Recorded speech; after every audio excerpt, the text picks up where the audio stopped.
Bonjour. Alors, donc, nous étions casser les frontières sociales et favoriser le vivre ensemble par la mobilité.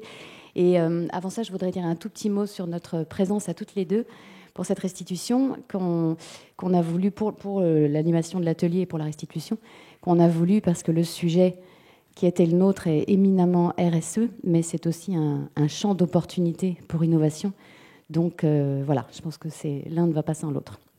Donc hier, on avait un panel de 4 personnes. Valérie Dreyfus, tout est écrit, c'est cool, qui était la déléguée générale du laboratoire de la mobilité inclusive, et Jean-François Sanson pour LH Mobilité. Donc, ce qui a fait un panel qui était super parce que ces deux acteurs sont évidemment intéressés au premier chef et acteurs au premier chef de l'inclusion des populations en général et vulnérables en particulier. On avait aussi la chance d'avoir un groupe extrêmement actif et donc un workshop qui a été très, très riche. On est arrivés tous ensemble à 14 pistes d'action. Voilà. Mais l'exercice étant imposé, on en a retenu 3. Voilà.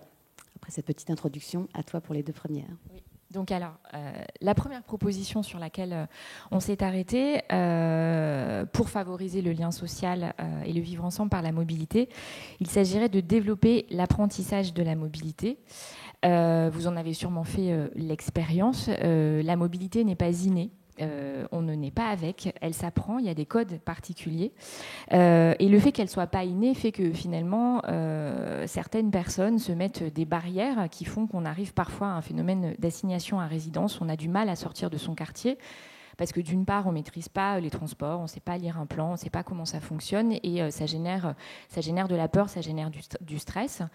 Pour les enfants aussi, parfois, ça génère des barrières sur des choix d'orientation. On s'interdit d'aller dans la ville d'à côté pour faire telle filière, apprendre tel métier, parce que derrière, il y a une question de transport, il faut prendre les transports scolaires et finalement, on reproduit un petit peu ce qu'ont fait les parents avant.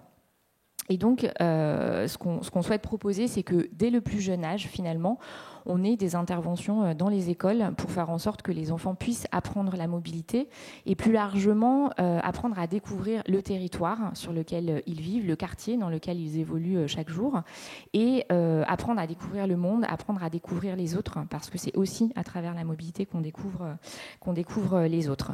Donc tout ça passe par des interventions, je l'ai dit, dans des écoles, l'éducation autour des codes et des valeurs qu'on peut transporter à travers la mobilité et finalement dès le plus jeune âge mais aussi tout au long de la vie avec ce qu'on appelle maintenant les plans de mobilité, les anciens plans de déplacement d'entreprise.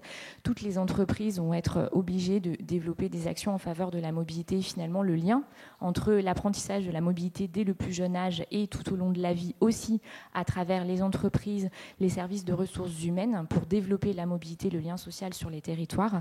Ça nous semble une réponse pertinente au sujet sur lequel on travaillait. En termes de solutions concrètes, on pourrait déjà mobiliser des solutions et des actions qui existent aujourd'hui, comme par exemple les conseillers mobilité qu'on peut trouver par exemple dans la plateforme LH Mobilité au Havre et plus globalement toutes les actions sociales qui sont développées sur les territoires. Évidemment, ça concerne tous les acteurs des territoires, les collectivités, les élus, les opérateurs de transport, les missions locales, les écoles, les parents et les enfants, évidemment. En termes de mesures d'impact, on peut imaginer construire des indicateurs, même si on n'en a pas évoqué entre nous, mais qui pourraient nous permettre de mesurer, par exemple, la diversification dans les choix d'orientation des élèves ou tout simplement la fréquentation des transports publics ou des nouvelles solutions de mobilité partagée. L'autre champ de solutions sur lequel on a travaillé, c'est accompagner les solutions techniques et en fait aller au-delà des solutions techniques. Le point de départ, c'était de dire finalement aujourd'hui les solutions pour se déplacer, donner l'accès, globalement elles existent, que ce soit des transports publics réguliers, des lignes de bus, de tram ou encore des solutions de covoiturage, d'autopartage qui peuvent aussi servir à desservir des territoires plus éloignés. simplement, on se rend compte que d'une part, les solutions ne sont pas toujours utilisées ou alors pas vraiment dans le sens pour lesquels on les avait imaginées. Et d'autre part, même si elles sont utilisées et que les gens cohabitent, sont les uns à côté des autres, le lien, le vivre ensemble ne se crée pas. Vous en avez sûrement tous fait l'expérience le matin dans les transports publics. Sandrine, on est est-ce qu'on peut à côté. accélérer un petit Oui. peu parce qu'on dépasse largement le temps et imparti. Ah oui, pardon. Et pour autant, le lien social ne se crée pas. Donc le champ de proposition, ce serait d'essayer de créer les conditions qui font que l'échange et la discussion va pouvoir se créer entre les individus. Donc il y a d'une part une dimension accompagnement pour faire essayer des nouvelles solutions, animation sur les territoires pour faire essayer les nouvelles solutions, et d'autre part, créer, on a beaucoup parlé de convivialité, de confiance, de curiosité aussi, s'éveiller à l'autre, pour finalement faire du temps de transport un temps convivial, pendant lequel on a envie d'échanger avec les personnes qui sont autour de nous et créer du lien. Pardon, je n'avais pas compris le sens du... Moi, j'en ai pour 3 secondes. Vraiment. Allez, 3 secondes, c'est pour bon. dire la troisième. Allez-y.